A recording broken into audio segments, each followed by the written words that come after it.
শান্তনাময় informs YouTube চ্যানেলে তোমাদের সকলকে আবারও স্বাগত জানাই। আশা করি ভালো আছো। তোমাদের জন্য আজ অ্যাডজেক্টিভ ফ্রেজ কীভাবে বাক্যে গঠন করে ট্রান্সলেশন করা যায় সেই নিয়ে আজকের ভিডিও। দেখতেই পাচ্ছ ট্রান্সলেশন ফর বিগিনার্স অ্যান্ড লার্নার্সের 99তম পার্ট। দেরি না করে শুরু করব। দেখো প্রথম বাক্য কি বলছে,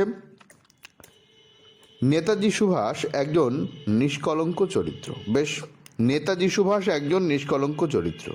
তো এখানে অ্যাডজেক্টিভ ফ্রেজ কোনটা সেইটা বাংলায় একটু বলে নিই। এই যে নিষ্কলঙ্ক চরিত্র, এটা হচ্ছে আমাদের অ্যাডজেক্টিভ ফ্রেজ। এর জন্য ইংরেজিটা কি হতে পারে? নিষ্কলঙ্ক চরিত্রের ইংরেজিটা হবে হচ্ছে এ ক্যারেক্টার উইদাউট ব্লেমিশ। তারপর কিভাবে সেন্টেন্সটাকে ট্রান্সলেশন করতে হবে সেটা একটু দেখে নিই। এখানে সাবজেক্ট হচ্ছে নেতাজি সুভাষ, এটা সাবজেক্ট। তিনি একজন নিষ্কলঙ্ক চরিত্র, দেখেই বোঝা যাচ্ছে এটা প্রেজেন্ট টেন্সে আছে। তিনি ছিলেন একজন নিষ্কলঙ্ক চরিত্র। যদি এরকম বলা থাকতো তাহলে পাস্ট টেন্সে থাকতো, মানে করতে হতো, কিন্তু এটা প্রেজেন্ট টেন্সেই আছে বলে মনে হচ্ছে। তাহলে নেতাজি সুভাষ হচ্ছে আমাদের সাবজেক্ট, তারপরে হয়, তারপরে একজন নিষ্কলঙ্ক চরিত্র। তোমাদের হিন্টস তো দিয়েই দিয়েছি, দেখো বাক্যটা কিভাবে হচ্ছে। নেতাজি সুভাষ, তারপরে হয়ের জন্য ইজ। যদি ছিলেন বলা থাকতো তাহলে আমরা ইজের জায়গায় ওয়াজ করতে পারতাম বা করতাম। একজন নিষ্কলঙ্ক চরিত্র, একটু আগেই বললাম, এ ক্যারেক্টার উইদাউট ব্লেমিশ। আশা করি তোমরা বুঝতে পেরেছো। তাহলে এখানে আমাদের একটা জিনিস মুখস্থ করতে হবে যে নিষ্কলঙ্ক চরিত্র তার ইংরেজিটা হচ্ছে ক্যারেক্টার উইদাউট ব্লেমিশ। ঠিক আছে, এটাকে বলা হয় অ্যাডজেক্টিভ ফ্রেজ। পরের বাক্য, নেতাজির মতো একজন নিষ্কলঙ্ক চরিত্র খুঁজে পাওয়া যায় না। এটাকে আমি প্যাসিভ ভয়েসে করব, তবে অ্যাক্টিভ ভয়েসেও করা যেতে পারে বলছি। দেখো কি বলছে, নেতাজির মতো একজন নিষ্কলঙ্ক চরিত্র খুঁজে পাওয়া যায় না। তাহলে আমরা প্রথমে করব নিষ্কলঙ্ক চরিত্র নেতাজির মতো, সেটাকে খুঁজে পাওয়া যায় না, মানে সেই ধরনের নিষ্কলঙ্ক চরিত্রকে খুঁজে পাওয়া যায় না। ঠিক আছে, তাহলে প্রথমে আমাদের এর ট্রান্সলেশনটা করবার জন্য প্রথম আমাদের করতে হবে যে নিষ্কলঙ্ক চরিত্র, তারপরে মতোর জন্য আমরা লাইক ব্যবহার করব। ঠিক আছে, আচ্ছা, তারপরে কার মতো? নেতাজির মতো। এইটুকু আগে আমরা করে নিই। তাহলে প্রথম আমরা করব নেতাজির মতো একজন নিষ্কলঙ্ক চরিত্র।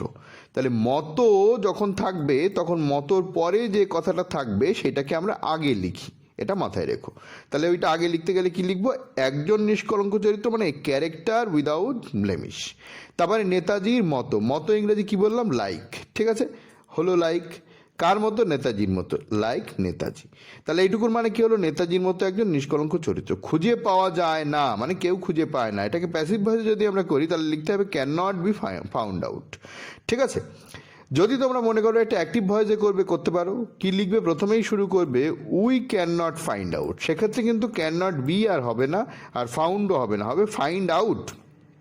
তাহলে কি হবে? We can not find out, তারপরে a character without blemish like Netaji, এইটুকু লিখতে হবে। আশা করি তোমরা বুঝতে পেরেছো। পরের বাক্য দেখো, রাবণের চরিত্র অহংকারে পরিপূর্ণ ছিল। রাবণের চরিত্র ইংরেজিটা কি হবে? রাবণের চরিত্র কি হবে ইংরেজি? সেটা হচ্ছে এখানে সাবজেক্ট। অহংকারে পরিপূর্ণ ছিল, ছিল মানে হচ্ছে পাস্ট টেন্সে ওয়াজ করতে হবে, তাই না? ছিল, এটা পাস্ট টেন্সে আছে, ওয়াজ করতে হবে, তার মানে পাস্ট ইনডিফিনিট টেন্সে রয়েছে। অহংকারে পরিপূর্ণ, এইটা হচ্ছে এখানে আমাদের অ্যাডজেক্টিভ ফ্রেজ। তাহলে অহংকারে পরিপূর্ণ এর ইংরেজিটা কি হবে? অহংকারে পরিপূর্ণ ইংরেজিটা হবে ফুল অফ ভ্যানিটি। দেখো ইংরেজিটা কেমন হবে, সব অনেক কিছু তোমাদের হিন্টস দিয়ে দিয়েছি, নিজেরা ট্রাই করতে পারো। দেখো তাহলে রাবণের চরিত্র এই ইংরেজিটা হবে হচ্ছে রাভানস ক্যারেক্টার।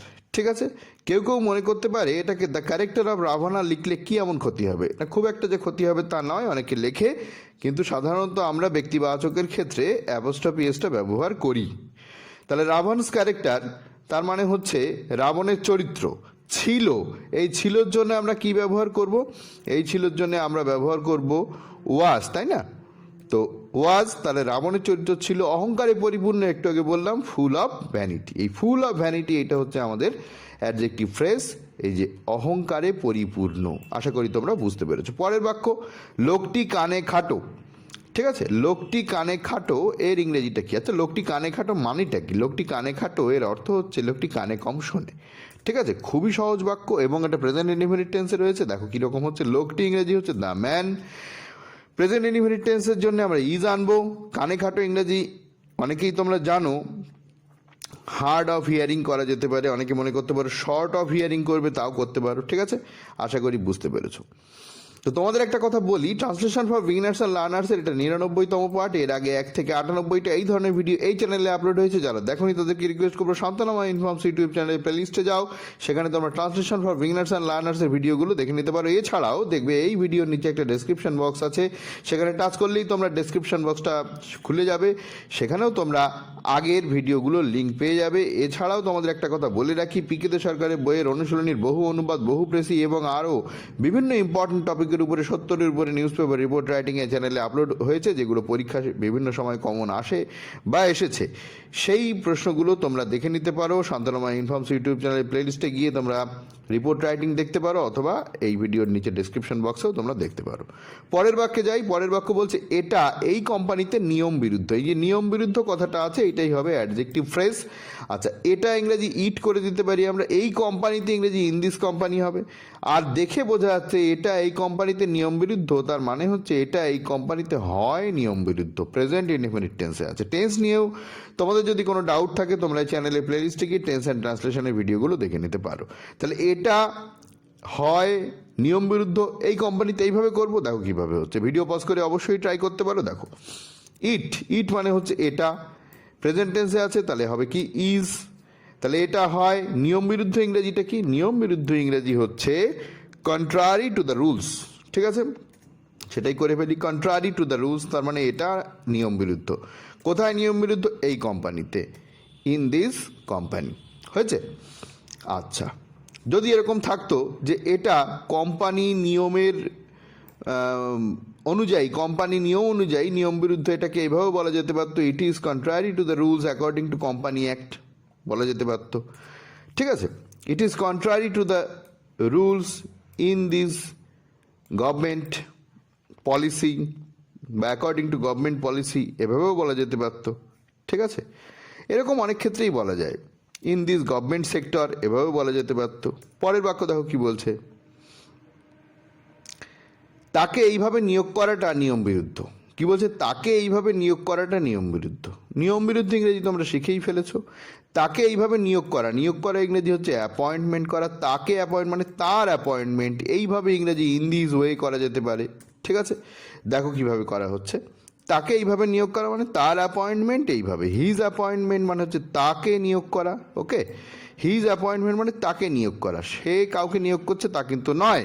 এই অ্যাপয়েন্টমেন্ট মানে তার নিয়োগপত্র বা নিয়োগ করার ব্যাপারটা বলছে। এইভাবে ইংরেজি ইন দিস ওয়ে, তাহলে এইটুকুর ইংরেজি কী হলো? তার এইভাবে নিয়োগ করা মানে তাকে নিয়োগ করা। ঠিক আছে, নিয়ম বিরুদ্ধ, নিয়ম বিরুদ্ধ তো শিখেইছো, তার আগে একটা ভার্ব বসিয়ে দিতে হবে ইজ। তাহলে ইজ হয় নিয়ম বিরুদ্ধ, কী হবে? Contrary to the rules. ঠিক আছে, আবার বলছি, কন্ট্রারি টু দ্য রুলস হচ্ছে নিয়ম বিরুদ্ধ, এইটা এবং এটা হচ্ছে আমাদের অ্যাডজেক্টিভ ফ্রেজ। পরের বাক্য দেখো কি বলছে, গণিতে পারদর্শী একজন অধ্যাপক নিযুক্ত করা হয়েছে। ইংরেজিটা কি বলছে দেখো, গণিতে পারদর্শী একজন অধ্যাপক নিযুক্ত করা হয়েছে। নিযুক্ত করা হয়েছে মানে কেউ না কেউ তাকে করেছে, এটাও কিন্তু প্যাসিভ ভয়েসে হবে। আচ্ছা, কাকে নিয়োগ করা হয়েছে? গণিতে পারদর্শী একজন অধ্যাপক। এইটুকু আগে আমাদের করে নিতে হবে। এখানে গণিতে পারদর্শী এই কথাটা কিন্তু এখানে অ্যাডজেক্টিভ ফ্রেজ। তাহলে আমরা যদি এরকমভাবে বলি, একজন অধ্যাপক, ঠিক আছে, গণিতে পারদর্শী, তাকে নিযুক্ত করা হয়েছে। ঠিক আছে, এইভাবে করতে হবে। তাহলে সেটা ইংরেজিটা কিভাবে আমরা করব? দেখো, একজন অধ্যাপক, এ প্রফেসর হলো, তারপরে গণিতে পারদর্শী, এইটা ঠিক এই প্রফেসরের পাশেই আমরা বসিয়ে দিতে পারি। প্রফিসিয়েন্ট ইন ম্যাথমেটিক্স, এর অর্থ হচ্ছে গণিতে পারদর্শী, এবং এইটুকু হচ্ছে এখানে এই যে গণিতে পারদর্শী সেইটা, এবং এটা হচ্ছে অ্যাডজেক্টিভ ফ্রেজ হলো। A professor proficient in mathematics, তারপরে কি হলো দেখো, নিযুক্ত করা হয়েছে। দেখো, নিযুক্ত করা হয়েছে মানে কাজটা শেষ হয়েছে, ফল এখনও আছে, প্রেজেন্ট পারফেক্ট টেন্স কিন্তু প্যাসিভ ভয়েস।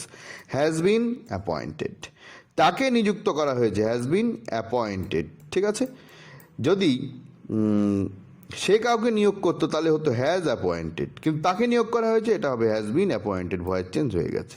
নেক্সট দেখো, তিনি একজন অর্থ গৃধনু লোক। এই অর্থ গৃধনু এর অর্থ হচ্ছে অর্থলোভী, বোঝা গেল? আচ্ছা, আর বাকি সব তো তোমরা বুঝতেই পারছো। দেখো, এটাই কিন্তু এখানে অ্যাডজেক্টিভ ফ্রেজ। তাহলে তিনি একজন, তিনি ইংরেজি কি? হি বা সি, যা খুশি করতে পারো। আমি করলাম হি।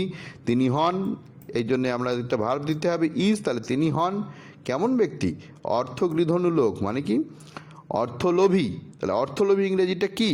অর্থলোভী ইংরেজি হচ্ছে গ্রিডি অফ ওয়েলথ, আর লোকের জন্য ম্যান, তাহলে is a man greedy of wealth. Okay, তাহলে হি ইজ তিনি হন এ ম্যান একজন লোক গ্রিডি অফ ওয়েলথ। এইখানে অনেকের মনে হয় যে গ্রিডির পরে অফ বসাবো না অন্য কোনো প্রিপোজিশন বসাবো, এটা কিন্তু অফই বসবে, এটা মনে রাখতে হবে আমাদের। তাহলে গ্রিডি অফ ওয়েলথ মানে অর্থলোভী। পরের বাক্য দেখো, ছেলেগুলি অধ্যয়ন বিমুখ।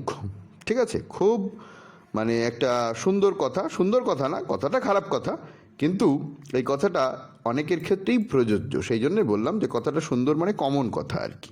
ঠিক আছে, তো এটা বলবার আগে তোমাদের একটা রিকোয়েস্ট করবো, যদি ভিডিওটা ভালো লেগে থাকে একটু লাইক করে দিও, বন্ধুদের সঙ্গে শেয়ার করে দিও ভিডিওটা, যাতে তারাও এই ভিডিও সুবিধা নিতে পারে। আর যারা চ্যানেলকে এখনও সাবস্ক্রাইব করেনি তাদেরকে রিকোয়েস্ট করবো প্লিজ তোমরা চ্যানেলটাকে সাবস্ক্রাইব করে নাও, সঙ্গে বেল আইকনটা প্রেস করে নিও, যাতে এই ধরনের রেয়ার ভিডিও নোটিফিকেশন সবার আগে তোমার কাছে পৌঁছে যায়।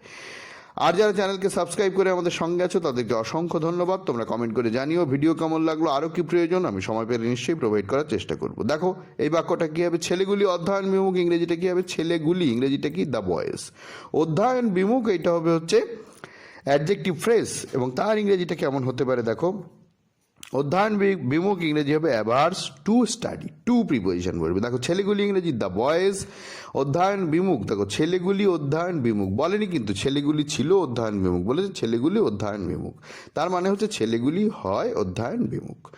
আর অধ্যয়ন বিমুখ ইংরেজি একটু আগেই বললাম, ভিডিও পজ করে অবশ্যই ট্রাই করবে, ট্রাই করে নিয়েছো আশা করি। দেখো অ্যাভার্স টু স্টাডি, এইখানে এই প্রিপোজিশনটা অ্যাভার্সের পরে কিন্তু টু প্রিপোজিশন বসে, অ্যাভার্স টু স্টাডি মানে হচ্ছে অধ্যয়ন বিমুখ। আশা করি তোমরা বুঝতে পেরেছো।